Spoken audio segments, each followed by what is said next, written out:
particles. Here we go.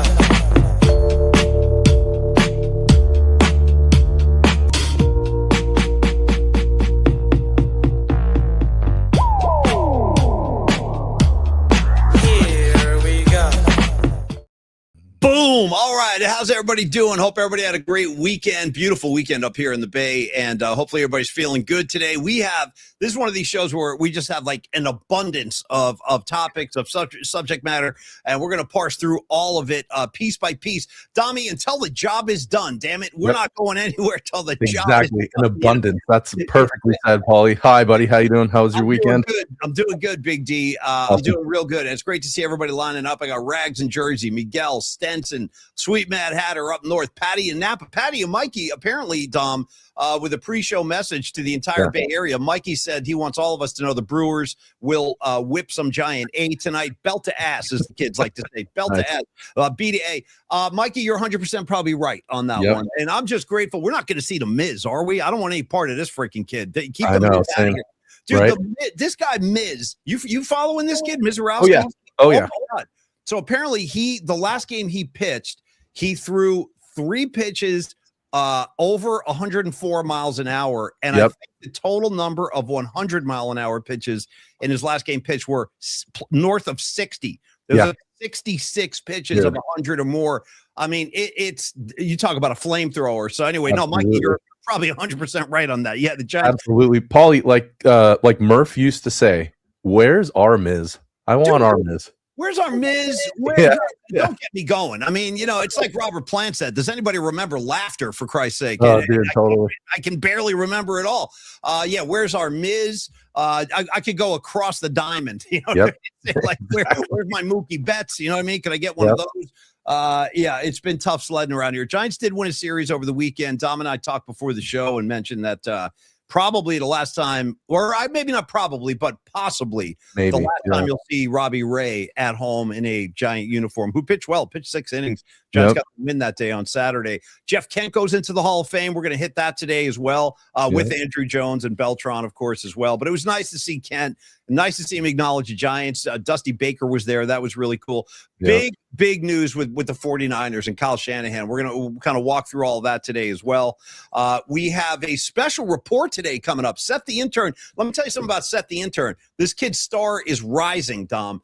Remember the show Catch a Rising Star? That's Seth the Intern. We got one right here. This kid is rising. He's going to come on a little bit later on. Niner camp is open and running, and he's going to give us kind of a look at the Niner rookies and what's going on down in camp so far. But obviously, Shanahan, the big story here in the Bay, and we're going to hit that. Dom, also bookmarks. We got to get into bookmarks today because we got a ton of relevant stuff like with the Hall of Fame and other kind of time-sensitive things. They're piling up, Paulie. They're piling up. No, they're piling up. It's. I mean, once again, an abundance of bookmarks. We have a surplus of bookmarks. You know what I mean? And then also there is a right or wrong that's been prepared, and I might unleash that on you today, Dami, as well. But to start the show, why don't we start with the Shanahan news? Because this is a story I think everybody's kind of concerned about. And I want to read to you, if I could, the official report so you guys know everything that we know. So this is the initial, this was the first report from Adam Schefter 2 days ago. And Schefter, obviously one of the most respected NFL voices, so every word is going to be accurate. Here's what he wrote. He said, San Francisco 49er coach Kyle Shanahan suffered significant injuries in a car accident during his summer break in mid-July that will now leave him limited as the team opens camp. Shanahan broke his nose. Shanahan broke 3 ribs. Shanahan broke his hand. He needed 40 stitches to his face. That's a lot of stitches in your face. I heard his eye. There was people were worried he was going to lose his eye. Wow. That's not going to happen, but he does have 40 stitches in his face. He apparently also suffered not just a concussion, a severe concussion. And recovery time from a concussion is so, it's sporadic. Like everyone's different. Everyone's recovery time is different. So I don't know how long that's going to linger. The crash, Dom, the accident occurred on July 14th, but we didn't find out until a couple of days ago. And it happened near his Northern California home. So the good news is he's alive. The good news is he will be back, and we expect a full recovery. But I just rattled off all the injuries. Dom, very serious with Shanahan. And just to say, to start off, I'm very glad he's okay. And all of us here in the PMP Familia wish him well and a speedy recovery. We love you, Coach. Get well. Want to see you on the sidelines as soon as possible. John Lynch came out. Sorry, Dom, one more thing. Yeah, buddy. John Lynch did say over the weekend he expects Kyle should be good to go by the time they have their opening day in Melbourne. So that's what we know. That's where we are. And Dami, I'll take kind of your thoughts. I think a few more details kind of have come out. A little bit more is kind of they're peeling the onion back, like they like to say, and more stuff is coming out that it was a head-on accident, which is even more scary. And the other driver was not injured, which thank God. And it's just terrible news. Everybody has different opinions of Kyle. I really respect him, how hard he works, how much he cares about football and the Niners, and just sending him all the positive particles we can to get better. But it's going to have an impact on the team because, like you said, that those concussions can linger. Like, look at Brandon Belt, right? He's going back to exercising, and the symptoms can just come right back. So, we'll have to see. Lynch said he'll be in the same protocol as a player. So they'll go through the same series of tests. So I mean, you talk about a head-on collision. That's probably why he had so many injuries to his face. I mean, his face either hit the steering wheel, the dashboard, the windshield, which is awful.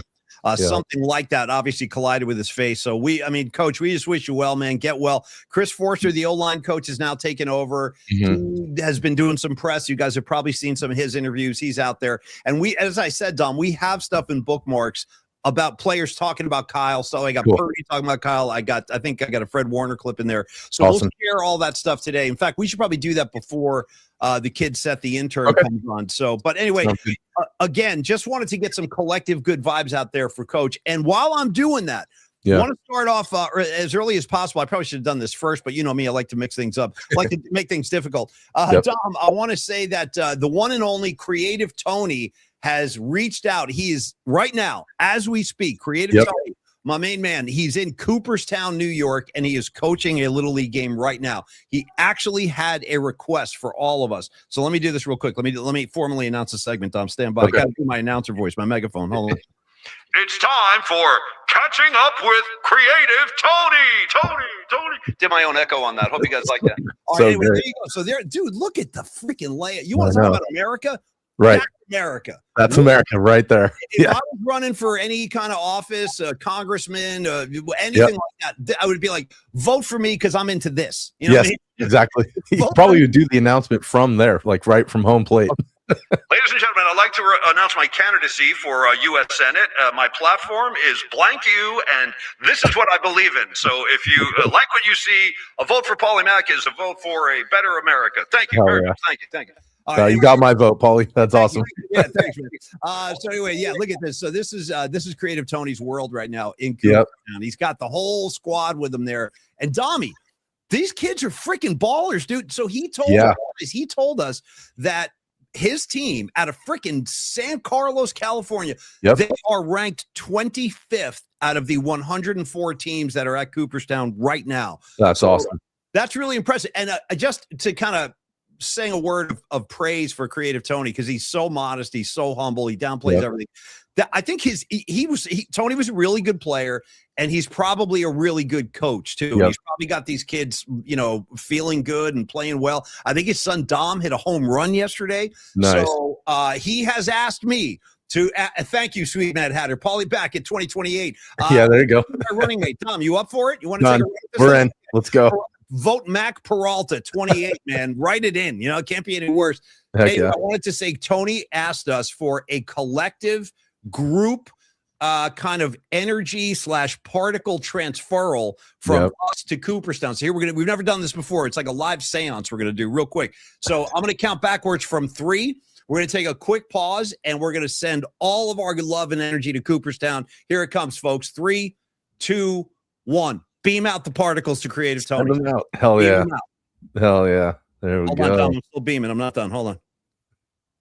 Okay. All right. I hope you guys join me on that. Hope you guys join me.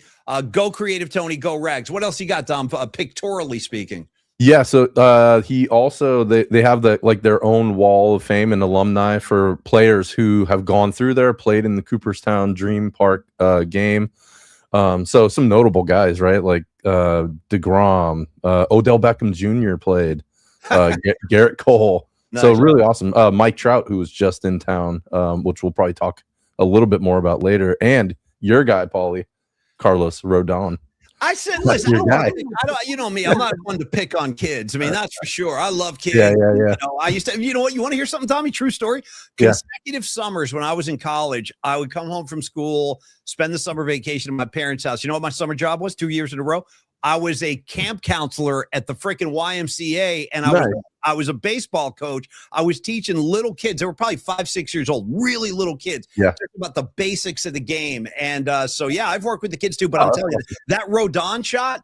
Yeah, it's a little off color, but I'm throwing this out there. He already looks like kind of a prick. You know, yeah, I mean? Totally. Like, you remember he had his little temper tantrum in the giant dugout. He's always, and by the way, not even pitching right now for the Yankees, right? He's still on the IL. Yeah, you won't. He's always on the freaking IL. Yeah. But anyway, I saw that picture. I'm like, yeah, that makes sense. Yep.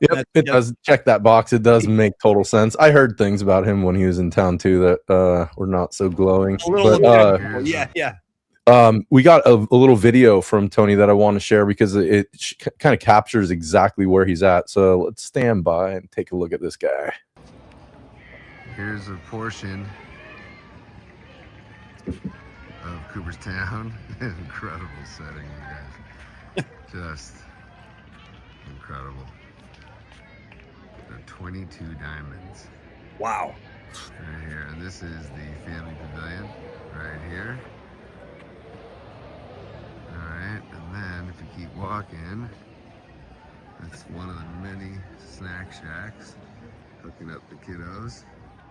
Inside the family pavilion, they do, the kids do the pin trading and all that stuff. Chill out in the shade. Today is a little overcast, but still beautiful. Supposed to get a bunch of rain tomorrow. I'm recording this Monday. And this is another side of the family pavilion. Over there, zoom in up there, that's the main diamond. That's where they did the championship game. And that's where they had the opening ceremony as well. So I'll send another video. Check it out. Miss y'all. Yeah, that's awesome. That's the hush tones creative. Tony, I hope you guys could hear the narration. Yeah. Tony was kind of in his PBS voice. There's the field, and we are taking a look at the snack shack now. He was like all PBS and out there. But anyway, there you go. Golf. Yeah, like he's on the 8th green at the Masters. yeah, totally, exactly. So he's wish Tony well. He's out there right now competing. They started their game like 4 o'clock our time, 7 p.m. New York time. I wonder if let me think about this. Little League game probably go about what, an hour and 42 hours, maybe. I wonder if he'll be under the lights. I wonder if they'll flick the lights on. Probably. I would bet that they will. That would be an amazing effect, right? The lights, the bunting, it just feels like absolute baseball. I love it. Yeah. So anyway, Tony we won't see him this week. We'll see him next week. I think midweek next week. He will be back. In fact, let's do this real quick too. So that's a little Creative Tony update for all the Creative Tony fans out there. Dom, you are also getting ready to fly the coop for a special camping trip, if I'm not mistaken. So let's walk through that just so people know like what's coming up this week, next week, stuff like that. Sure. Yeah. Our schedule. So this week we'll be around all week. I think Wednesday is maybe a question mark. We need to figure that out. Wednesday down. Yeah, we might have to shut Wednesday down, but I'll announce that tomorrow. I'm working on some stuff, but go ahead. Yeah. Once we get that hammered out, we've got Peacock coming back again on Thursday. We're going to check in with Robot Centaur later this week. Steve Groschel is going to give us an update from Tahoe. And then today we've got Seth. Then next week, Paulie, I do an annual camping backpacking trip that my grandfather started with his brothers, and my cousins and we all keep the tradition going. This will be, I think, the 26th year that I've gone. They've done it every year since the 80s. We go to this area called Desolation Wilderness up near Tahoe. Desolation Wilderness. I mean, come on, man. Yeah. That's got my name written all over it. All right, so keep going. Totally. Yeah, so we'll go up there. We make like a home base camp, do some backpacking up into the mountains, fishing, hiking. It's pretty awesome. So I will be off grid around August 4th till the 7th, something like that. So oh, good. All right. Well, have a good time, man. Are you and Dom, you need a break too. This kid freaking, let me tell you something about Dom's work ethic. The guy doesn't freaking stop. James Brown and Dom Peralta, the hardest working men in showbiz. Rest in peace, Godfather of Soul. Yep. But anyway, Dommy, you need a break, dude. You've been working hard. I hope you do go on this trip. Now, are you one of these like, experienced, polished campers? You got the gear, and are you a glamper, dude? Are you one of these glamp guys? Which I'm not criticizing. I'm not criticizing. Yeah. I mean, there's over 20 of us that go, and there's like a variety of range level people that go. Yeah, right. Like a social structure. Exactly. I don't glamp. I bring like the basics, but I also do bring part of the kitchen setup that everybody shares. So my truck ends up getting full of all kinds of useless stuff that I don't ever use. But we set up like a little kitchen. We all use it and share it together. So it's like a communal spot. So I this year, if we're allowed to have fires, I do one dinner per camp trip, and I do it in like a big, like a pot. So I cook it over the fire all day long. So yeah, it ends up being super fun. But yeah, we do like some overnight stuff. So we'll go like up into the mountains, camp overnight, fish. So yeah, it's pretty fun. You're talking about 20 guys on a camping trip. We got a hierarchy. We got tiers. I would imagine you're like a Grand Poobah. If you've been doing this 20 years, you must be like very high up in the pecking order. Yep. Yeah, let's hope so. So, Dommy, questions. I have a lot of questions top of my head. I'm not a camper, okay? I'm not. There's something about it kind of frightens me. In fact, my wife last week when we were in Portland, well, we weren't in Portland, but I flew to Portland. We were up on the coast there in Astoria. But she was like, because my wife loves camping, and she'll go camping like with her friends and stuff. And she's like, "Oh, you got to come. You got to bring." I'm like, they don't want my city ass in those woods. They don't want my urban street sense. Like, I'm way too much of a city boy for that. And my first concern, the second I walk myself into a tent, zip it up, here come the bears. I'm telling you, they're gonna sniff me out and be like, "Yeah, we got a city boy here. Let's eat that guy." Right. Have you ever had any encounters with? I'm serious now. Like wolves. I mean, there's a puma walking around the woods of San Anselmo now. Yeah, right this second. I have heard about this. His name is Otis, by the way. I know about this guy, and he's freaking huge. I've seen pictures. The thing is huge. So I don't want to encounter anything like that. We got snakes, bears, Otis the freaking puma. Have you had encounters with wildlife and any? For sure. Yeah. So it's going to be more ammunition for me not to go camping, but go ahead. Yeah. The Desolation Wilderness is known for its like high bear activity. So we come prepared. We bring these things called bear bangs. They're like it's essentially a shotgun shell that you put to deter them. So it doesn't shoot them. It just scares the shit out of them. So we will like rig those up around camp, and usually every year they go off and scare them out of our camp. So what about the now here we go, Joe Schmo coming in with a nice riff, and you're all over it. He goes, Paulie Mac's main fear, he's worried about a deliverance kind of experience. 100%, dude. I don't want to, dude, give me the pig sound and all that. No, thank you. Right. No, and I just feel like, listen, I wasn't invited by the wilderness. I'm not part of that ecosystem. I know my boundaries. You know what I mean? I'll do other stuff. I'll do other stuff. When you go hang out in the city, I'm your guy. You know what I mean? I got you. It's like city slickers. Exactly. Dude, when it comes to like canteens and lanterns and stuff like that, I'm already getting nervous. So it is very romantic, the idea, like a campfire, strumming a guitar. You know what I mean? Maybe we're a little puff give going on. Definitely. I can enjoy all that. But it's the wildlife. And then throw some poison ivy in the mix too, because I guarantee you someone's getting it. Have you had? Totally.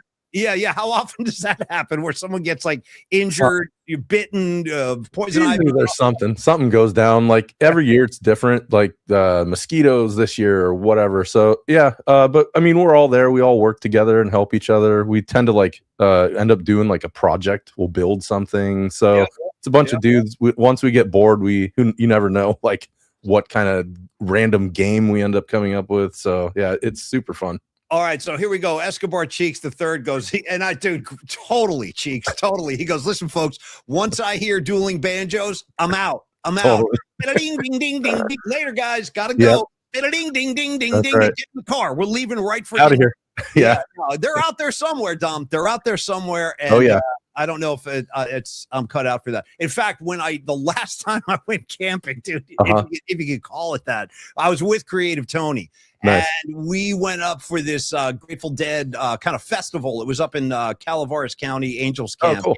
Yeah, it was great. It was a great festival. It was like a 3-day festival.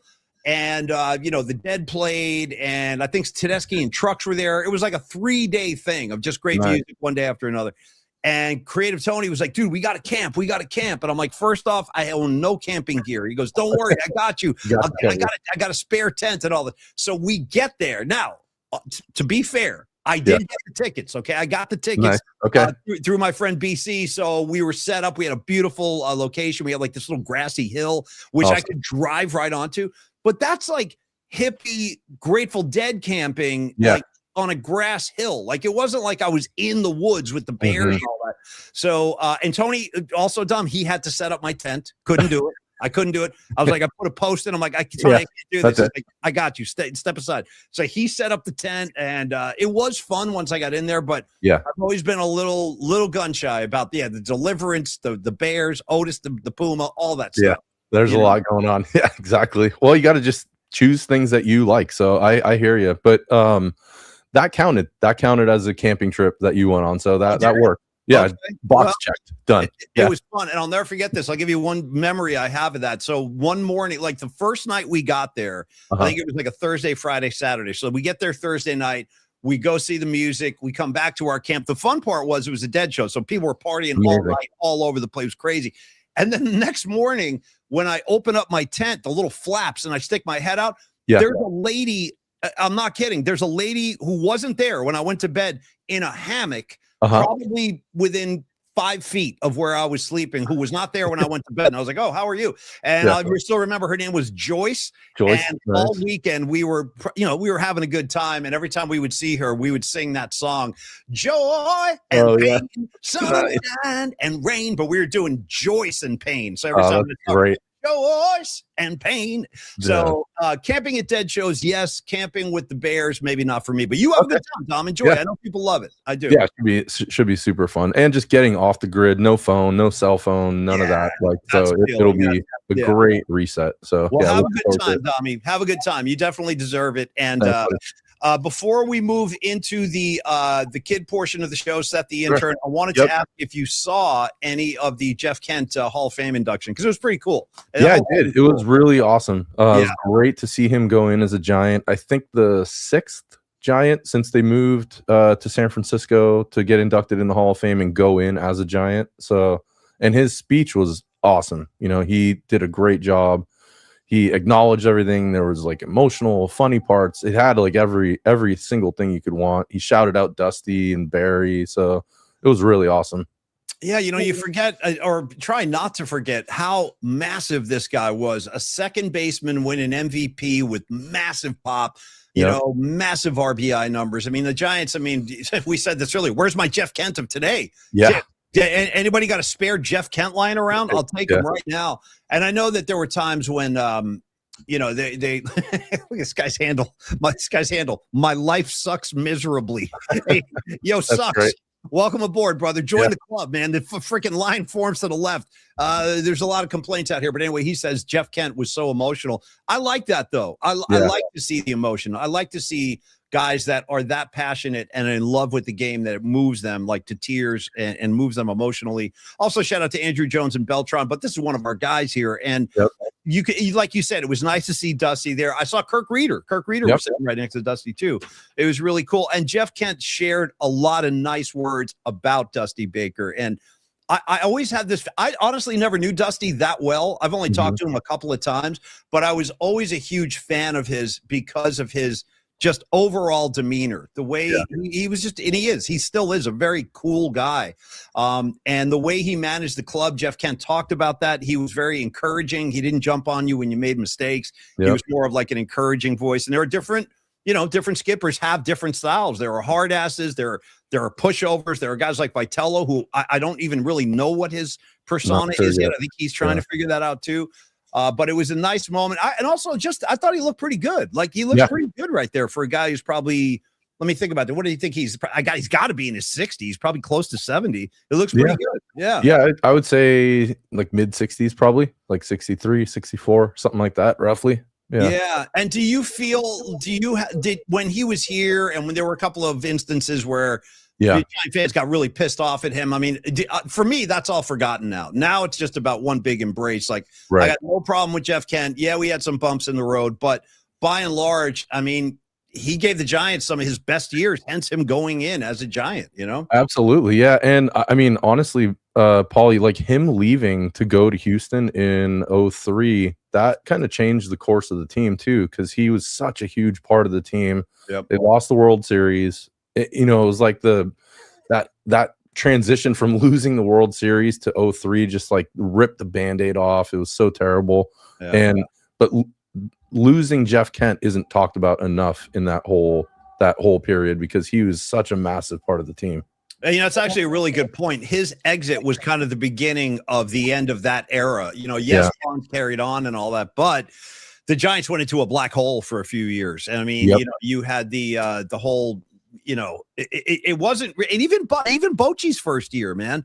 Bochy's first year was bumpy. It took a little bit of time for Boch to get that thing on track. And obviously we know once he got it rolling, I said that when Jeff Kent left, the Giants entered kind of this black hole period. Yeah. Dom and I were talking before the show, and this is interesting. This is a little fun side topic for everybody today. We were talking about Mike Trout. Oh, yeah. Being in San Francisco for what, the fifth time? Is that what you said, Dom? It's only the fifth time? Yep, exactly. Yeah, and that it's just a shame that Mike Trout has been around for so long, and he's never really had a chance to shine. No. He's never had a chance to get into you start with the postseason. I mean, that's where all these guys want to be ultimately, and that's where they really want to make their rep. I mean, your rep is made if you're an all-time great like Mike Trout. Your rep is made and solidified and immortalized in the postseason. Reggie Jackson, Mr. October, you know what I mean?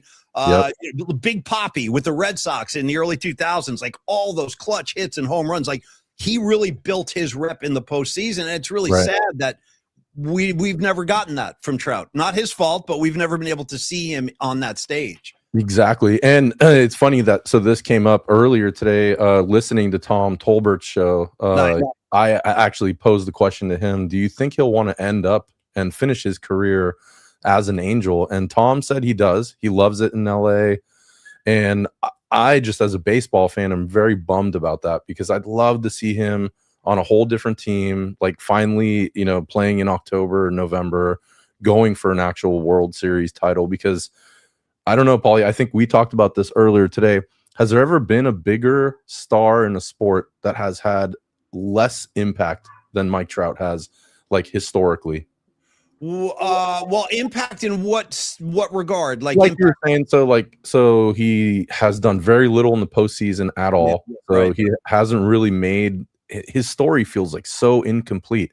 His numbers are massive. He's an all-time player, but I don't know. It doesn't feel like he's made such a huge impact in like the history of baseball in terms of, winning and championships and kind of that whole legacy part of it that you were talking about. Well, I will give you a guy who I think I know what you're saying, and I'll give you a guy to consider, and he's not a baseball player, but a guy like Dominique Wilkins in the 80s in the NBA, who was, I mean, by any metric, he really was almost. It's hard to say because he never got a chance to compete for a championship. Yeah. Larry Bird and the Celtics would kick their ass like pretty much routinely every year in the postseason, and Dominique would go home. But individually, I mean, that guy was as talented as pretty much anybody out there. He was like Magic. He was like Isaiah. He was unstoppable. When he decided to go to the rim, Dominique's going to the freaking rim, and that's that. But that's a guy who never got a chance to really compete and never really have even a long run in the postseason. So how's that for an example? Yeah, that's a good one. Totally. And I think you mentioned another one. Rod Carew was another great player that, didn't have a ton. Yeah. It's just, I want to see him. I mean, just as a baseball fan, I'd love to see him play in another uniform, but I think Escobar mentioned it, like the loyalty to his team. That's a huge part of it too. It's very Steph-esque. So and now they're coming in too. Low Steve with one of the no question. Tony Gwynn, dude. Yep, Tony there you go. Gwynn. I saw Little J, Barry Sanders. Perfect. Nice. Barry Sanders. Exactly. You know, I mean, it's kind of unfair to say this, but I would even kind of say Walter Payton to a Oh, point. yeah. Yes, he won a championship in '85 with the Bears, Yep. but he was not the featured guy at that point. His career was winding down, and I know people are still pissed off in Chicago that when they blew out the Patriots in '85 in the Super Bowl, they let the fridge run a touchdown in from like the 2-yard line, and they should have given that ball to Walter Payton because Walter Payton toiled for so many freaking years. And I got to tell you, man, if you watch the film, go up anytime. Just go to YouTube and enter Walter Payton highlights and behold, like he might be the best running back in the history of the game. Maybe not statistically, numerically, yardage, touchdowns, but I don't know that. I mean, I'm really thinking I don't know that you can find a better, tougher, more durable for such a long period of time than Sweetness, man. Walter, rest in peace, Sweetness, man. That guy was the real deal. I mean, you remember Sweetness, Tom? Oh, dude, he was incredible. I love going back and watching just highlight packages of him. It's just like. No one was like him. Yeah, unbelievable. Yeah. So there are these guys out there, that are just they're dominant. They're incredible individual talents, but because of the team they get stuck on, they're unable to really showcase that. And Mike Trout is definitely. How much longer do you think Trout will be around? Well, I mean, his contract goes till like 2033, something like that. So he's got still has some years ahead of him. So. You know what? Miguel coming in with Jim Brown, that is definitely the go-to. It's like the greatest, some still say the greatest football player of all time. I'm not going to dispute Jim Brown. But I would say, just for comparison's sake, that Jim Brown played fewer seasons, not taking anything away from Jim Brown, folks. Believe me, I'm a fan too, but he played fewer seasons and he played 14 games a season. Right. Sweetness was doing 16 games a season. He played longer than Jim Brown. I don't know. I'm just saying when it comes to running backs, go watch the film on Walter Payton just as like a refresher. And it's a reminder of how freaking incredible. Give me another couple of baseball guys like that, though, Dom. Guys that were just unbelievable talents that never got to really get on the stage and compete. I'm thinking, too, and I know there's more out there. Well, I mean, Ken Griffey kind of comes to mind. Ken Griffey Jr. So I know like he had success, but not equivalent to how impactful he was in the game. He was an all-timer also. So Rag's coming in with a good one too. Don Mattingly. There you go. Mattingly, people they don't realize because the Yankees were pretty crappy for a lot of his career. Right. And at the very end, they got in. I think it was his last year, 95, I want to say. Yep. And I want to say they lost to the Mariners. Mariners. Yeah, exactly. That's kind of my memory of that. But Rags, great call. Mattingly was he was the captain of the Yankees, and that again is such a Donnie Baseball, dude. You know what I mean? Your nickname is Donnie Baseball. You're doing something, but like that, Yankee fans love him, and I know he's been around the game forever and all that. But people do forget about how good Don Mattingly was. That's a good one. Ernie Banks. D's got a good one. Ernie Banks. That's a great one. I don't know Ernie Banks' resume as well. Tell me a little bit about like his. I know he's Chicago and all that, but what about Banks' career? Oh, he's all-timer at his position. So he led the league every year in hitting, doubles, extra base. Yeah, like he was just an incredible baseball player, but he was on the Cubs. They weren't doing anything then. So yeah. You know what, Joe Schmo? I'll give you Dan Marino. I'll give it to you, man. I'll give you that. That's why I compared him to Joe Burrow the other day. And again, not numerically, nothing like that. I'm just saying these are two outstanding quarterbacks. They played in one Super Bowl so far, and Joe Burrow, as we speak, has not been back. Marino never got back. But, I mean, think back, Dom, if you could, to 1985. It was January 85 from the 84 season. Niners, Dolphins. Dolphins favorite to win the game. Oh, my God, Dan Marino, watch out.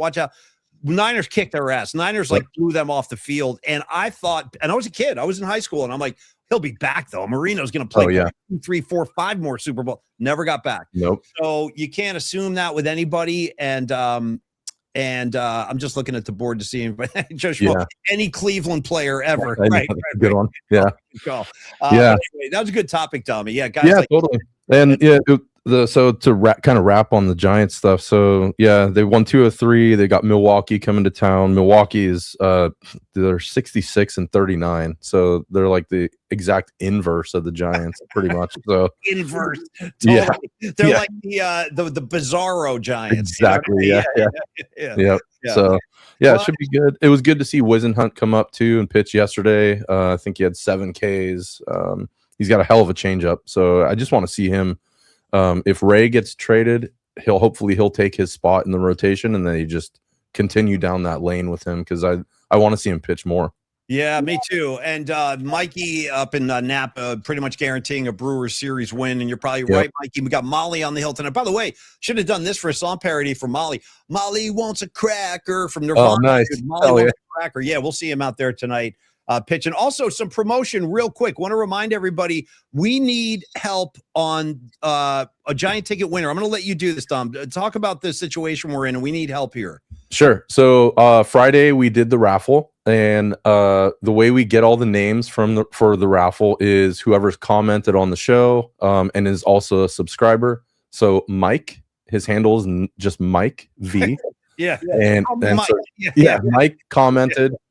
He commented 3 or 4 times, so he got on the list. He won, and then as a backup, we spun it again, and Escobar won backup plan 2. So, Mike, if you can contact us, if you're hearing this, please reach out to us, pauliepod@gmail.com. If we don't hear from you this week, then we're going to pass those tickets on over to Escobar, and we'll make you eligible again in the future. So yeah, we got no choice. But Mike, the mysterious Mike, where are you, brother?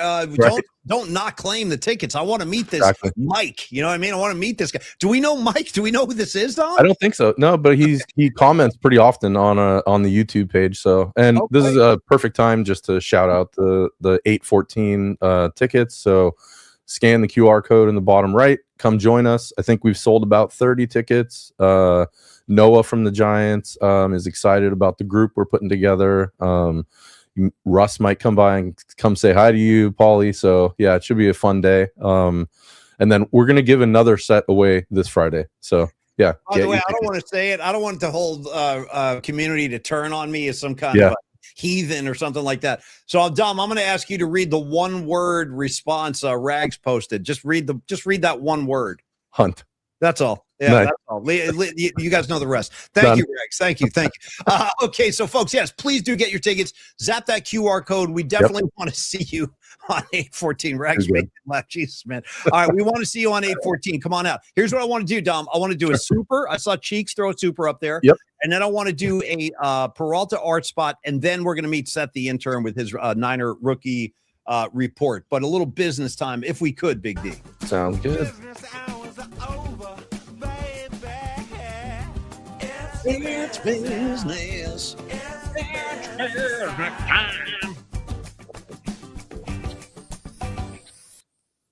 Nice. All right. So Escobar, Cheeks, Dusty on deck when Hank broke the home run record, created the high five, traveled and smoked with Hendricks. What a life. No, that's it. That's the mic drop right there. To me, I'll tell you the truth, dude. Yeah. I think I'm more impressed with the Hendricks than I am being on deck with the Hank Aaron thing. Because Hendricks was only with us a little while, dude. It was like a comet streaking across the sky, and he was gone in 1970. So anyway, the fact that Dusty hung, knew, and toked a J with Hendricks that's all the bona fides he's ever going to need. Yeah. Then there's his whole baseball career. I'll tell you a dirty secret about Dusty Baker. When I was a kid, he was part of those Dodger teams that we freaking hated. I mean, dude, Garvey, Lopes, Say, Sutton, Yeager, all those jackholes. And Dusty was part of that, dude. Yeah. He was a left fielder, and he was great. He was an all-star player, won a World Series, with the Dodgers. So anyway, respect. But thanks, Escobar. I still like the Hendricks thing. That's my favorite. Totally same here. Yeah, okay, so thank you for the super, Escobar. Oh, and Peralta Arts. Let's do a Peralta spot. Sure. And then let's do it. We are going to go to Set the Intern. Okay, Peralta Arts and Company. Listen, folks, you guys know Dommy's sitting right there. Look at him.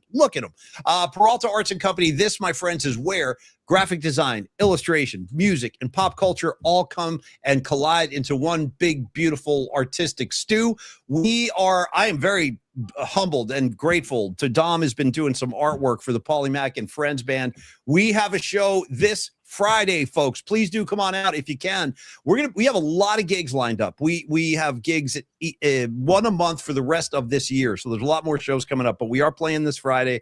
We start at 7 p.m. We're going to play 2 sets. First set is kind of a mixed bag of lots of different bands. Second set, we do all Grateful Dead.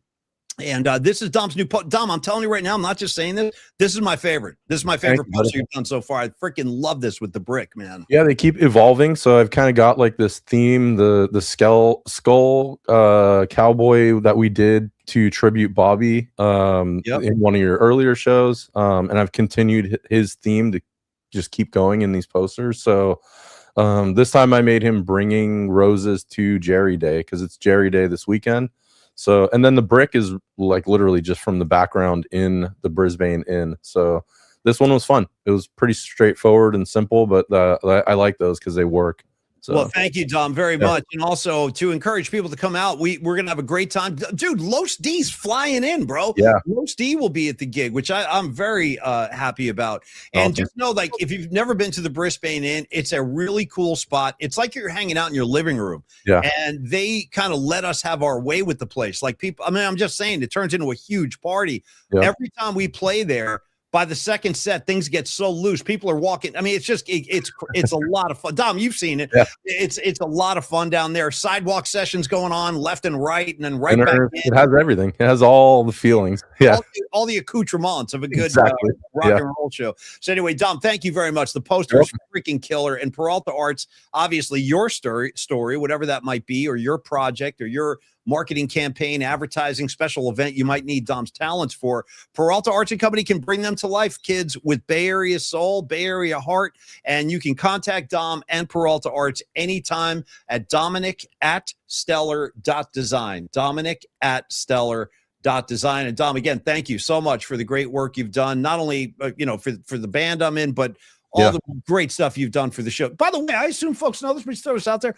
Every single day, when you see the pre-show kind of Twitter post we put up, that's Dom. Obviously, I'm not. You think I'm doing that? I don't know how to make that kind of art. So Dom does all that artwork too. He's a nonstop artistic machine. Dominic@stellar.design. Folks, make it happen with Dom. You will be happy. Ask Bonnie, Scarlet Fire. She just hired him for a special family event, and he knocked it out of the park. Yeah, I need to wrap that one up for her. And Paulie, so I started printing. I did some tests last night, but then I'm going to have posters at the gig, so I'll have some of these that you guys can sign and sell or give out or whatever. So, dude, awesome, Dommy, awesome. I know we're getting it. And by the way, just so you know, this the rehearsal space where my band practices up here in San Rafael.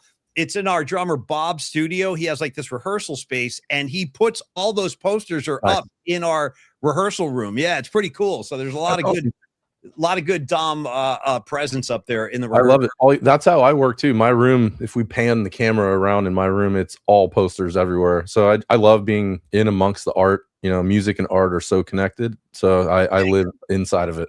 Well, last thing on art before we go to Seth, and I'm telling you, Seth, hang tight, but we're coming. Yeah, sorry, Seth.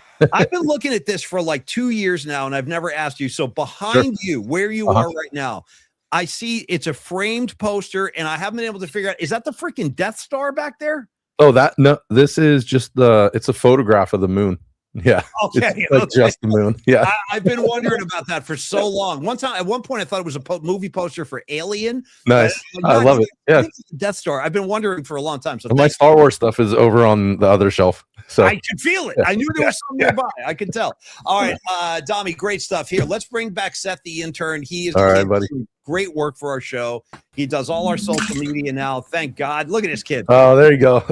Attaboy, Seth. Heck yeah. Dude, let me see if I can serve. Hold on. Let me see if I got anything over here. Because I am actually in my kids' old room. The studio where I work is the room that my kids use. And I don't think I have any nearby. I do have this, by the way, that my grandmother gave me when I was a kid. I don't know if you guys can see this. I always got a kick out of this. This is my dad's mom gave me this. It's a collection of rocks on another rock with the caption "rock concert." It's kind of like paperweight. I don't know. I've had this since I was a kid. Thank you, Grandma. Hell yeah. All right, Seth, the intern. For starters, you're looking good, dude. How was your weekend, man? Man, it was a good weekend. Got to play some volleyball. Got to hang around, go to the pool and stuff. All that kind of stuff. Oh my gosh. Pine Needle already calling me out. Don't worry. It's not a Cowboys jersey. No. We're good. I do actually have a Michael Irvin jersey though. I do. Interesting. Are you a big Mike Irvin fan? Well, kind of the off the field stuff. No.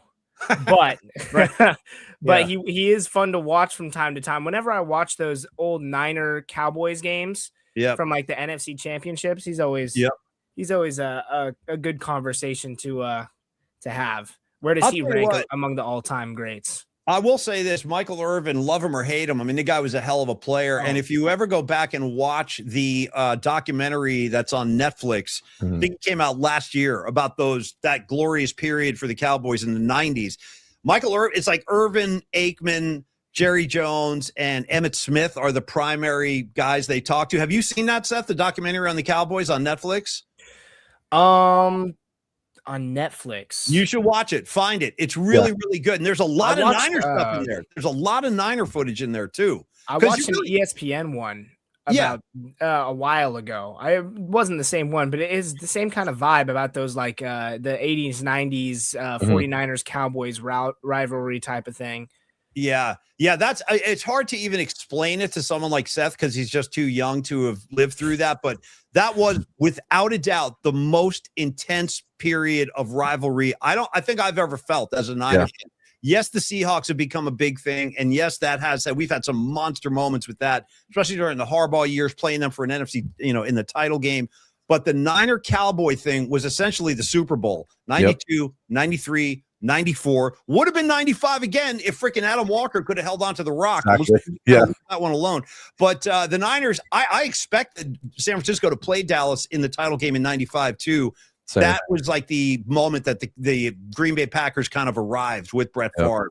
They beat us in that game, so we didn't make it that year. But anyway, check that out. It's a really, really good documentary.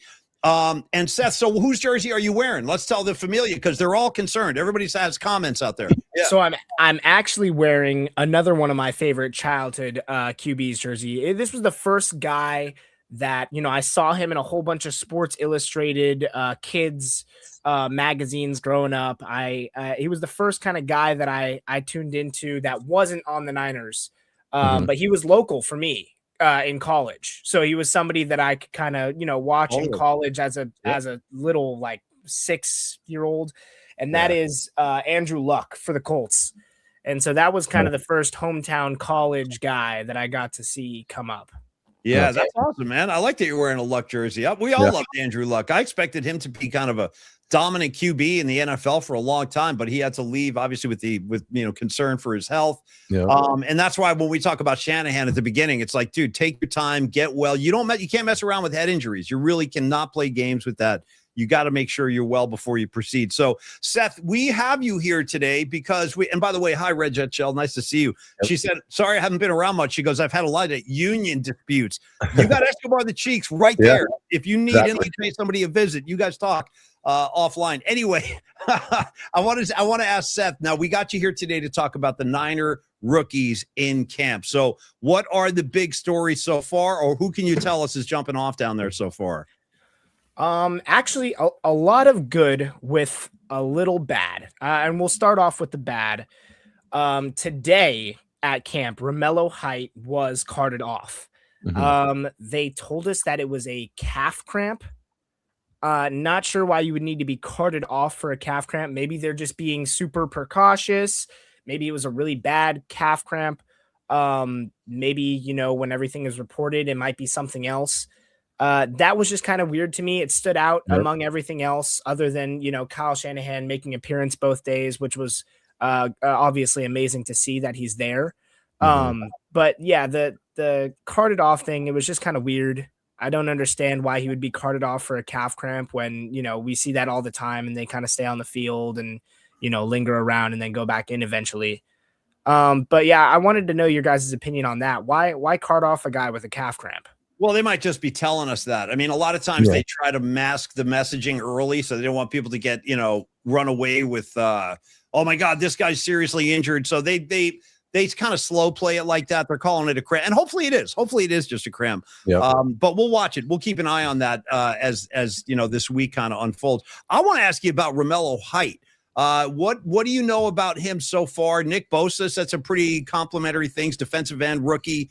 Hopefully he can make a contribution. Anything on that kid?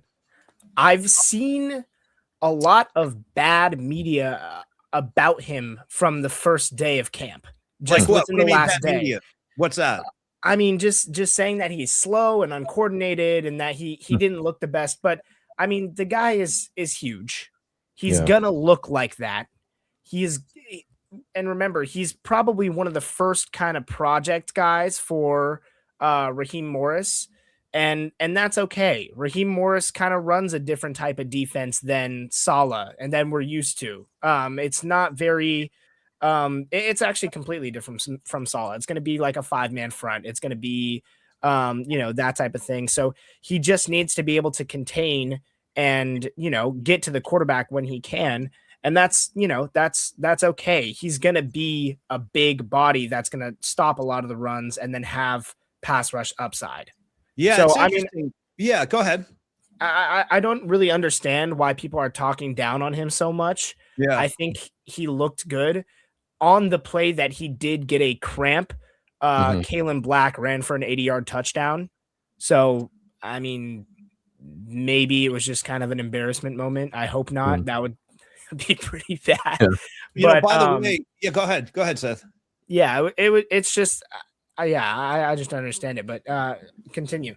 Well, I want to throw this out there, too, because this happened about 10 minutes before we opened the show today, 15, 20 minutes, maybe not that long, is that Vita Vea has just requested a trade from Tampa Bay.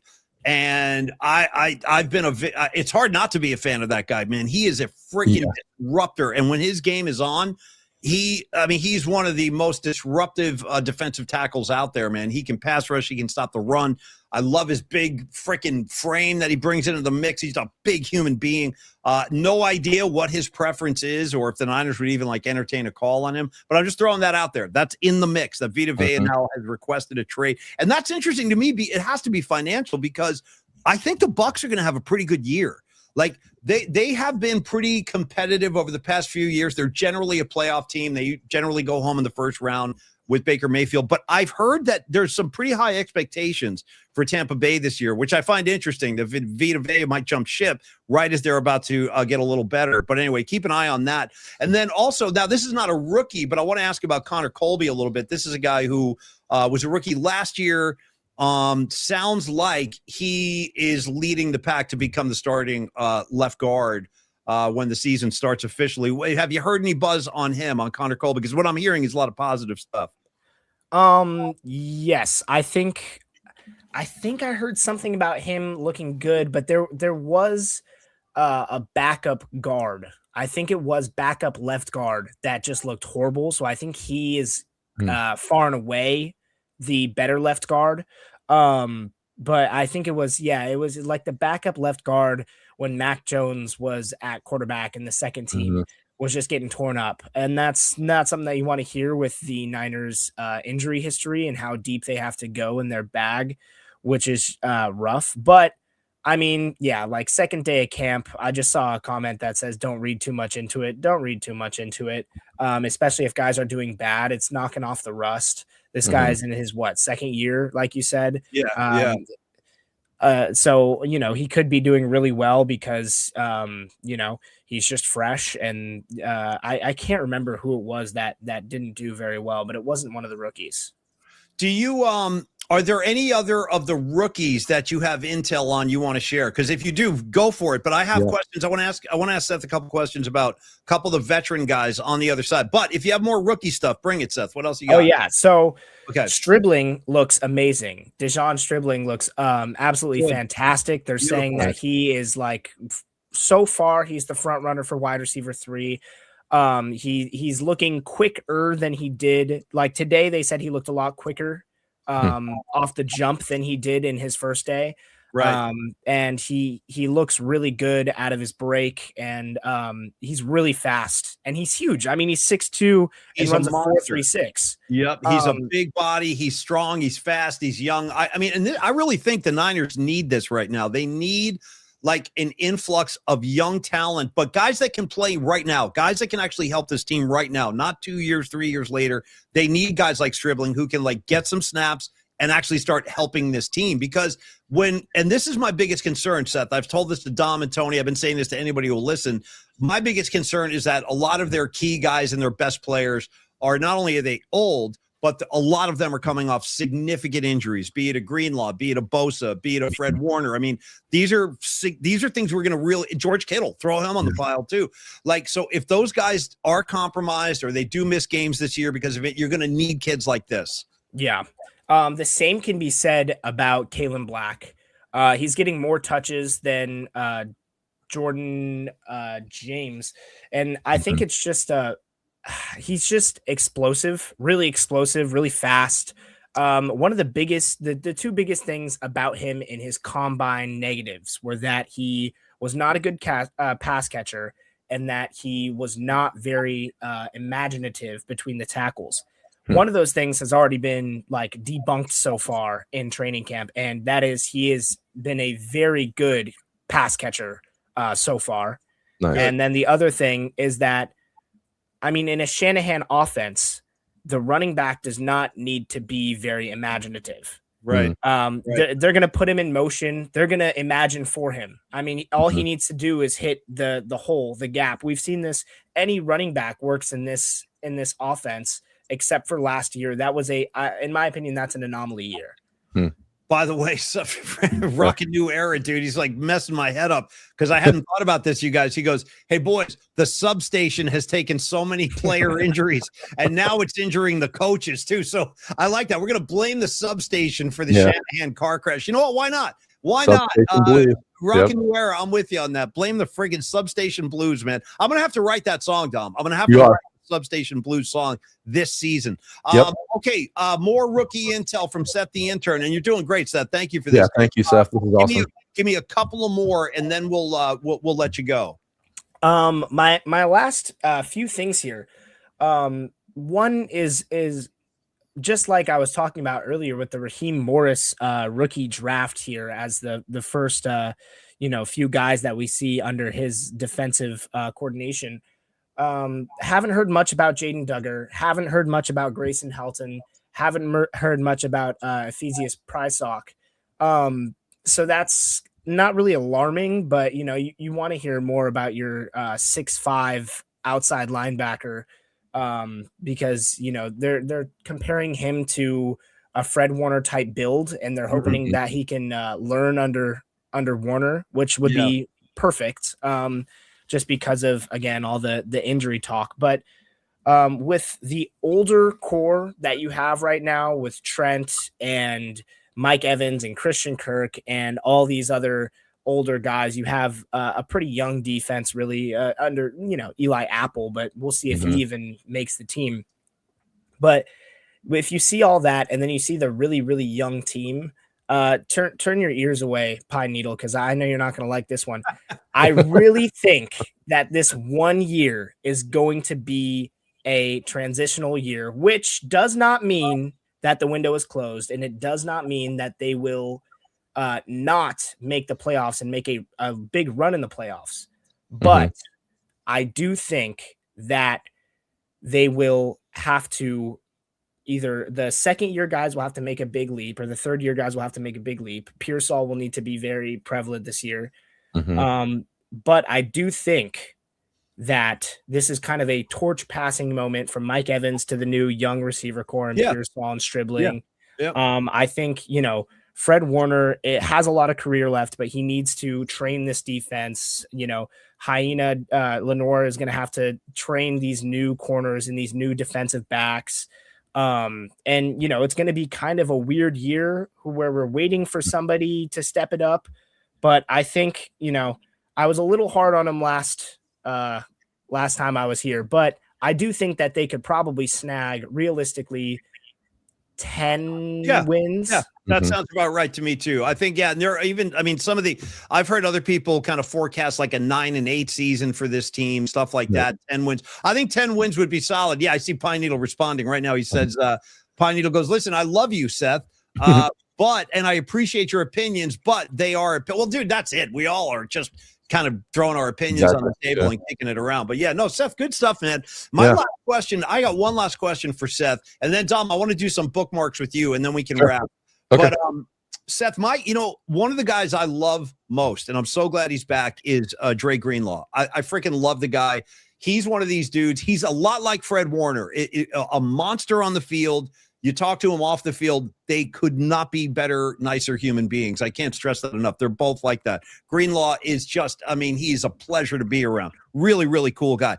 But I wonder what he has left to bring. I saw him play last year a couple times with the Broncos. He was still sticking guys, still making plays. But I wonder about his durability and i.e. his effectiveness. Like a 17-game schedule, a lot of football. What do you think about like what he has left in the tank, Greenlaw? I mean, realistically, you could get another, I'd say maximum like 3 good years out of him if you really limit his snap count. I'm not saying limit him to like 40% of the snaps, but, you know, limit him to maybe like 60 and then get a lot of these younger guys the rotational value that they really provide. You know, I think that was a problem last year when guys went down and, you know, only really D Winters kind of stepped it up. But, you know, I like a lot of these defensive backs that we have that are rotational guys. I think they're a really good young core, but when you it's the same thing with actually the running backs too, but we'll get into that another day. But if they kind of rotate them in more, I think the more experience they get at a higher level, the more they're going to impact in the future. So, I mean, and then Dre Greenlaw gets another, you know, 3 years on his career and he gets to impact the game more. I like where your head's at. You know, I'm okay with that too, Seth. I'm okay with kind of keeping an eye on the snap count for Greenlaw because what I would hope for ideally is a healthy Greenlaw that can still play come December, come January, because that's when you really want a guy like that who's got the IQ, who's been on the field in huge games before. Shout out to the stick he had in the goal line up in Seattle. One of the great tackles of all time in Niner history. That stick on the freaking goal line saved our season. And the only tackle I can compare that to is the Dan Buns tackle. Oh, yeah. 16, where he just stood him up at the goal line. It was the same kind of play. So, yeah, get well, Greenlaw. We love these guys. Seth, dude, you're rolling, brother. Thank you for the contribution today. Seth, the intern, everybody, give him some love. And thank you, buddy. Keep up the great work. You're crushing it, brother. And we'll have you on again next week. We'll do it again next week, man. All right. Appreciate you guys. See you guys later. Thanks, Seth. Thank you, Seth. There he is, man. Seth, the intern. Give him some love. And, Dom, before we dive into the final segment of bookmarks, because there is a lot of stuff in there that's relevant today, which I want to take a look at. Lost my Red Jet Shell. I want to do the super real quick. Oh, okay, sure. Yes. Yeah. Stand by. I saw Red Jet checking in. She is one of my faves. Hope to see you on the 14th, Red Jet. It's been a while. I could use a dose of Red Jet Shell in the flesh in person. Yeah.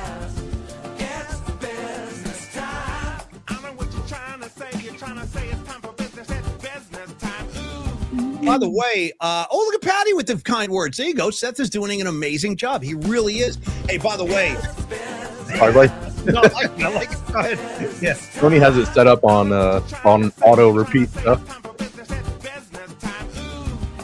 There you go. Okay, I like that. It's on a ran it back. Nice. Patty from Napa singing the praises of Seth the intern. I agree. The kid's doing a great job. We're very lucky to have this kid. And I love this is so far, Dom, 0 issues with Seth the intern. He shows up. He works. There's no excuses. Because Tony was worried at first, not about Seth, but he was worried about the idea. I'll reveal this on the air. He'll probably get pissed, but what are you going to do? I like to get it all out there. Before we met Seth, we were talking about getting an intern, and Dom was I think I can get a guy. I know this kid. So, and Tony's like, yeah, man, but he's like, these Tony's like just crushing the whole generation. He goes, these kids, they don't know how to work. They don't know how to work. He's like, they're always looking for outs, and I can't do this. I can't do that. I'm like, dude, cool your jets. Let's meet the kid first. But anyway, Seth, you're doing a great job. Crushing it. And Tony would be proud. He will be. When he gets back, he's going to get a crash course in the greatness of Seth the intern. Nice. Heck yeah. And there's Red Jet. Okay, she says a mere dime for my poor attendance record in the chat. Love to all the team PMP. Thank you, dear, so much. What's she saying? Paulie, I wish I could. I'm going to the Valkyries game. Nice. Oh, nice. And if the state shuts down, I'm grounded. Okay, well, hey, listen, Red Jet, it's all good. When you can make it, you make it. We'll do another holiday party. I know we'll see you again at some point. Exactly. But no sweat, of course. Do your thing and have a good time. The Valkyrie game. Speaking of, I am still working on that. Now, they had the All-Star game over the weekend. Yep. If this all falls into place, as I believe and hope it will, we should have a Valkyrie player next week. And I look forward to that for our first kind of Valkyrie guest. I'll keep you posted as we get the info. That's awesome. And Tom, moving on to bookmarks real quick. You don't have to do the whole dance party thing. That's fine because it's I've got it all set up for you if you want it. I mean, if you got it, let's let Bookie do his thing. Yeah. I think we should do it. It's time Sure, go ahead, laugh if you want to. for bookmarks. Maybe that's how you get your kicks. You and your good time buddies. PMP style. I got a flash for you, Joy Boy. Party time is over.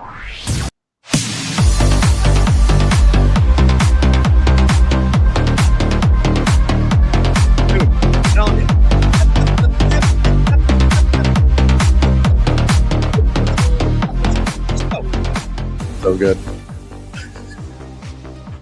I'm telling you, great jam. And by the way, I got to get this out there again. I think I said this probably once last year, so it's time for my annual check-in on this. Never forget this dude right here, Bookman, the guy we're looking at from Seinfeld. Yep. Played a freaking despicable guy in the movie Boogie Nights, dude, when he was trying to tell Burt Reynolds we got to start shooting on video camera, we got to do away with the film thing. And I'll never forget this. He looks at Burt Reynolds and he goes, because I want to make $1.01 in this business. And I'm like, damn, he's playing hardball with Reynolds. And Reynolds wasn't having it. He was like, no, I'm rolling tape, guy. I'm not going to. But anyway, don't sleep on Bookman in Boogie Nights. That's my I'm a Philip Baker Hall fan, so he's the best. Dude, he is. He's been in a lot. His resume is pretty amazing, and we lost him recently. Last couple of years, we lost him. It was really sad, but he's been a great kind of character actor for a long time. And I can never shake the image of Bookman and Boogie Nights out of my head because he was a sketchy guy, dude. Sketchy guy. Yeah, absolutely. Okay, bookmarks ahoy. Here we go. So here's Brock Purdy. Now, I believe, Dom, I want to make sure I get this accurately, but if this is not today, I think this is from today. I believe this is Purdy from earlier today. Awesome. So let's see what he has to say. And this is him commenting, I believe, on the whole Shanahan incident. Look at it. Look at the face of Brock, dude. Guys, kid's a Boy Scout. Look at that kid. Yeah. Fantastic. All right, let's hear what he has to say, Dami. Okay. You got the audio? I do not.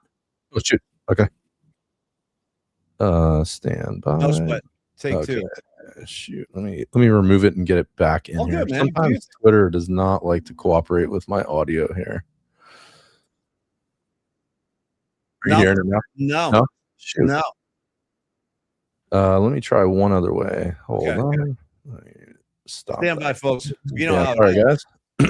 Better Dom's doing this than me. I'd crash the whole thing. You know what I mean? Sometimes I don't know why the audio doesn't always work for me when I'm clicking through on Twitter through StreamYard. So let's try this one last time. All right. I was like, hey, is this? And he goes, yeah, it sounds about right. So, it hurt really bad just reading that text. I'm like, first off, like, is he okay? Like, what's next? Like, how is he and all that? And then, so I reached out to him and then he hit me back up. So once he texted me back and stuff, I was like, all right, he's good. And, it's a scary moment because all you care about is life at that moment. Like, is he alive? Is he good? And all that. But after, hearing Mandy and then what Kyle had said, I was like, all right, Kyle's good. This is going to be a little process and maybe, I don't know what the road to recovery looks like, but he's going to be good. That's all I cared about in that moment. So I know he's good. Just seeing him, talking to him and stuff and what he said to guys. I have a lot of faith that he'll bounce back quick, but nice. Yeah, that's awesome. You want me to finish it up, Paulie? Yeah, sure. Go for it. Okay. From that moment too, it's like, just sharing with like some of the leaders of the team. And then if they're talking to guys, just like giving guys a heads up, like, hey, coach went through this and this is how he's doing and stuff. He hit me back. So he's good. He's talking. So I shared, with some guys. And then when we first got back in the locker room and stuff, just sharing with guys around the locker room area, just giving them a heads up that, he's good.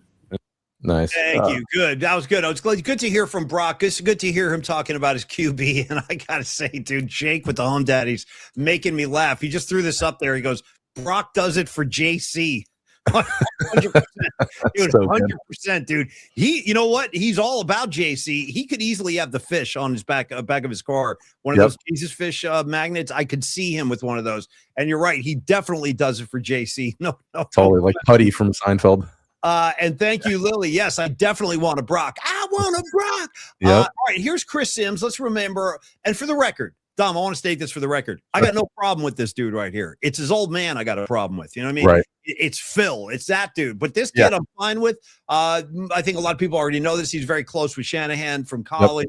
So they are very tight. So here is Sims and his reaction to the entire it was scary. There's no doubt about that. It was scary. You know how close I am to him and his wife Mandy, and how great of friends they are. And of course, we were in the south of France just a month ago and having a great time together. But yeah, all of a sudden one day I get a text from Kyle's wife Mandy. She texts myself and my wife, and it's like, oh no, Kyle's been a part of some horrible accident. And she sent us some pictures right off the bat. And it was like, oh my gosh. Like, so just to let you know, paint the picture. You've seen the injury report, the broken ribs, 40 stitches in the face, the broken nose, broken left hand, of course, the bad concussion. But when you first see it and it's fresh and some of the cuts are still wide open, I mean, it's jarring. It's jarring. He was this close to maybe losing his right eye, right? The scar is so big right here.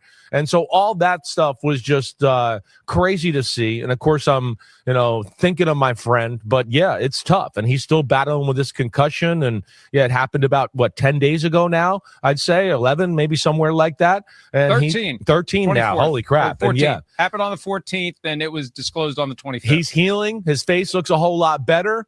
But this concussion, of course, being a part of that kind of accident is lingering, and it's giving him issues, and he's certainly still dealing with that. Man, so crazy. Yeah, thanks for playing that, Dom. It's good to hear from. I mean, listen, this is a close friend of the Shanahans, and again, I mean, dude, vacationing in the south of France, count me in for that. Right. Dude, I can't tell you how badly I want to go to the south of France. I've been fascinated with it ever since the Stones recorded "Exile on Main Street" down there, and you see all the footage. It's like a hippie commune. There's people running around. I'm like, damn, I got to get to the south of France ASAP, and I hope to at some point sooner than later. But anyway, just some words from the heart there from Sims, and I thought you guys would appreciate that. Here's my guy, dude, fist in the air for number 54, Freddie Warner. We love this guy. The heart and soul of this 49er team, I'm saying it, dude, to me is Fred Warner. As great as McCaffrey is, as great as Kittle is, to me it's about this guy. This is the guy who I think he's the most respected guy in that locker room. He's the most respected guy on that field. I believe he's a Hall of Famer. I believe he will go to the Hall of Fame when his career ends. And I just feel so grateful to have this dude. So let's hear what Fred's got for us today, Dommy. His name is Fred. Yeah, let's hear from him. Yeah, totally. All right. You need that first tackle in, I don't know, training camp or preseason just to get that confidence, like, all right, I'm back. No, tackling, that's like riding a bike. You just run through their face. You need that first tackle in, that's all I needed. Training camp or preseason. So good. That's all I need. I hope you guys caught that. He said, what was it like to engage in your first tackle in camp after the injury? And he goes, yeah, no problem. And you hear what he said? He goes, you just run through their face.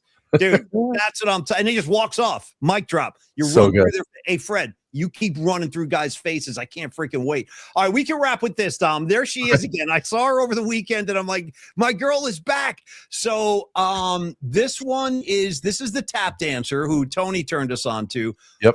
I forget. Oh, her name is Ariel. Her name is Ariel Hyatt. Yeah.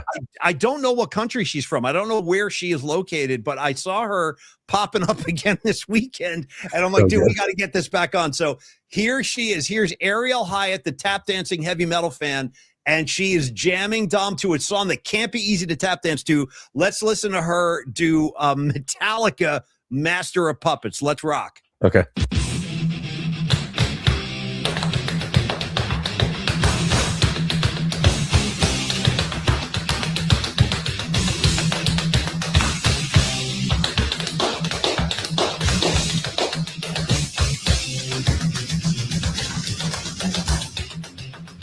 What is this? Yeah.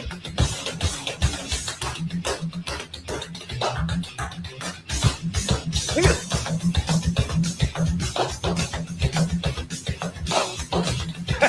Look at it.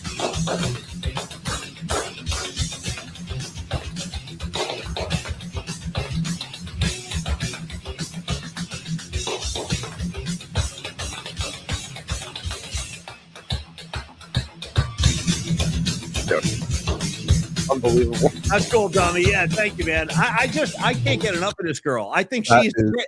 And she has a amazing. huge smile on her face, like the joy of Ariel Hyatt, the tap dancing heavy metal lunatic. And I will tell you this, she clearly knows this music intimately. Oh, yeah. Like, she knows all the breaks, all the Exactly. stops and starts. Like, it's not like she's just throwing a rhythm down. She's jamming with the like. It's incredible what she's doing. If you can ever find this girl, Dom, see if she'll come on the show. I've been trying to I couldn't even find her handle. Okay. I don't think she's Definitely. on Twitter. I think what happens is I think she has a presence on Instagram. Okay. And I need to start doing more Instagram. Tony's kind of the Instagram guy, and Right. I'm the Twitter guy. We kind of divide and conquer like that. Yeah. But what happens is her videos get forwarded to Twitter from Instagram. I So see. Yeah, I yeah. can't reach out to her, but if you can find her, shoot her a DM and say, dude, we love you. We're all fans and we want to have you on the show. Cause I'm dying to talk to her, dude. All right. And PMP Army. Let's put it out there. We'll try and get a hold of her. That would be amazing. Please find this girl. And if you Yeah. can, just email us the info at pauliespod@gmail.com and we'll interview her on the show. She is, Karen Bell goes, she's adorbs. Never heard that, but like it. She's adorbs and she's talented. She is adorbs. I agree. Totally. Our Cheeks the third, the shuffles and flaps were on point, dude. 100% shuffles and flaps, man. Hashtag shuffles and flaps. Yep. Joe Smo, let's do some tap dancing in the mosh pit. 100%. Yes. Well, Yeah. dude, you know what would be the ultimate is get her in a pit at a Metallica show. Yeah. Get like I don't know, 8x10 piece of plywood. All of us will hold it up Oh, and let her totally. kind of tap dance in front of the band. Like while Yes. she's playing, she could be like breaking off her steps. We'll hold her up. That would be the freaking greatest. Oh, All right, man. I was blown away. I had not seen that, Paulie. That floored me. All the breaks, she hit everything. She was like spot on. And So, she's got this huge smile on her face. Like she just looks. I think she's great. I would love. somehow to we need Lars and her to connect so that she could be tap dancing right in front of him on stage. That would be amazing. Lars would probably be looking to make a little dough off her. Where's my tons? Oh, I'm kidding. it's I'm true. kidding. Everybody chill. We're all friends here. But I still got to break Lars's balls every now and again. You got it. You got it. I mean, the guy's a freaking billionaire. Come on, collects Basquiat art. He can afford a couple of Polymac jabs here and there. And I'm a fan, by the way. I riff on guys I'm fans of, Dom. It's not just guys I don't like. I riff on anything in front of me. Yeah, we're all. I mean, I could be in the target someday. You never know. So No, it's just- I'm a target. I riff on myself. I was telling you the other day, I looked in the mirror, I got pissed. I'm like, look at this guy. I'm getting sick of you. All right, anyway, Dom, Longbridge Pizza, as we wrap today, I want to give them some love too. Now, the funny thing about Longbridge is they are closed on Mondays. A lot of you know that, but that's fine. Yeah, right in the oven where we go. nice and toasty. Longbridge Pizza is the de facto kind of home away from home for the entire PMP Army, the PMP Familia, the PMP Broads, all these. By the way, shout out to the subsections of the PMP Familia. We got the Broads, you know what I mean? We got like all these little groups. Anyway, they've been so good to us, and the food is so good. Dom and I were in there last week for lunch at Longbridge, and it is never a disappointment. It's always amazing. Dommy turned me on last week to the freaking Joey. I had never heard of it or tried it. Loaded with pepperoni. What else was on the Joey? Was there Jalapenos and onions, so it's got a little kick to it, which is perfect. I like it like that, so it's a fantastic pie. For me, like I have to have like the Pepsi AC and the Tums On deck. at the ready when I'm doing something like that for real, because it kicks back on me. But I love it. A lot of flavor on the Joey. Try the Polymac particle pie, the sausage and the onion. Try the loading dock. That's Miriam's favorite. Try the hot and honey. There are so many variations. And all the pizzas named after his kids. The Nico, the Sophia. Laid back vibe. The pizza is serious. They're not kidding around about it. You've seen Neil with the pizza wagon driving around the bay, just making everyone's life better, cooking pizzas on location, which he can do. Another thing we should mention, if you would like to have the pizza wagon show up to an event like a graduation party, for example, I know that it is the season to hand out the diplomas. If you've got like a graduation party, a celebration, and you're like, yeah, we'd love to have some food, talk to Neil, ask him about it. Ask him, hey, can you bring the pizza wagon? Hire him for events like that. And I will tell you this too. Dom and I and Tony have been in a couple of events. In fact, he brought the wagon to one of my gigs at Brisbane Inn, and there's like no drop off. The food is just as good from the pizza wagon as it is as buying it at the store. So there's no compromise in the quality. There's the wagon. Show it to me. Here's the wagon right here. This is exactly the wagon, so we can watch it taking off. This was from Tony's horseshoe tournament last year. Nice. That's the actual wagon. There he goes. There he goes. Just making people's lives better. Yeah, beep it up, dude. So good. Was that Neil behind the wheel too? That was, yeah. We helped him pack out and head on out. So that was a fantastic day. Dude, there was Cowboy Neil at the wheel, the bus to Never Neverland. Exactly. By the way, NorCal Refrigeration, the pizza wagon, shout out Kill Bill too. Nice. Dude, I'm with you on that 100%. Okay, anyway, Longbridge Pizza is closed on Wednesdays, but open every other day of the week. So please do get on down there before a Valkyrie game, before an event at Chase Center, what have you, or for Giant games. Not that far. It's all of it on 3rd Street. And by the way, Tommy, the walk will do you good. Like, I know Tony's a big scooter guy. I say take the walk, keep that heart pumping. You know what I mean? Let's stay healthy if possible. Yeah, me and you, Tommy, we're gonna walk like gentlemen. Yeah, we'll walk on August 14th from Longbridge down to the park. It's a good walk down 3rd. You can meander down past Chase, so it's an awesome walk. I love it. Absolutely. You can also inquire to Longbridge about a private party or a private event. They can hold 20 to 25 people in that back room. We are going to be talking to Neil, and we already have kind of put the seed out there just about some stuff coming up. Yeah. Once football season starts, Tony and I have talked about doing a couple of post-game shows at Longbridge this year. Like, we'll watch the game at Longbridge, and then when it ends, we'll flip the mics on and talk about it and stuff. So we'll get you some dates when we get with Neil and nail that stuff down. But the point is, we are thinking and trying to plan for more events where all of you can come hang out if you want to. We'll be there. We'd love to have you. So, okay, Dommy, let's do this. Let's break the huddle. Sure. We'll send everybody to their dinner tables. And tomorrow, what do we got coming up again tomorrow, Dommy? We got another. Tomorrow, we're going to check in with Steve Groschel.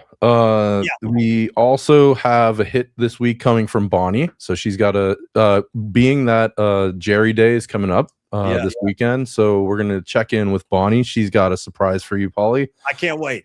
We're going to talk to Pecan on Thursday.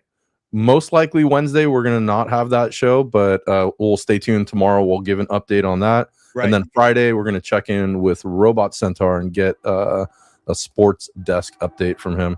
Yeah, Dommy was like talking in code to me earlier today. I didn't even know what he's talking about. He was like, hey, we can get Robo for Friday.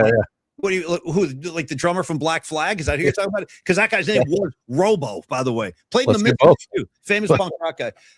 And he's like, no, not that Robo. I'm talking about Robot Centaur. I'm like, oh, Centaur. Yeah. So anyway, I look forward to that on Friday and looking forward to Grosch tomorrow. If you've never seen Steve Groschel before, folks, he's a funny dude. I wouldn't throw him on the air if he wasn't. He makes me laugh pretty much every day with his comments. And Cheeks, 100% we're looking for Cadillacs, dude. Me and you. That's what we do. And we'll find him. We'll find him. Cadillacs with abandoned, just like nobody there. And I think the hood was popped open. There was nobody in the car. Just sitting there. And Cheeks and I had a couple of moments as we pondered the existence of that Cadillac while we shared some delish, if I may. Okay, Dommy, great job again, as always. You're crushing it. Seth Meyers, great job. You're crushing it. Corinne, she says take the day off Wednesday. Well, we might have to, and I'll talk about that tomorrow.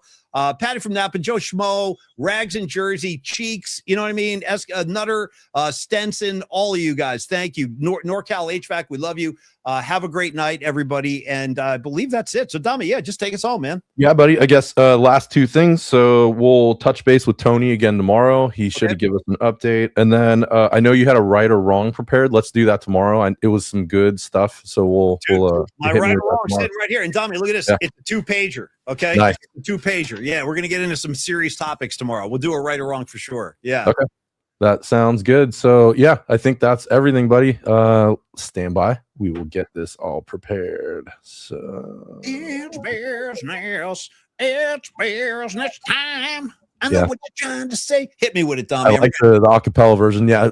Luckily, StreamYard got to freeze right during that, so it's coming back now. Here we go.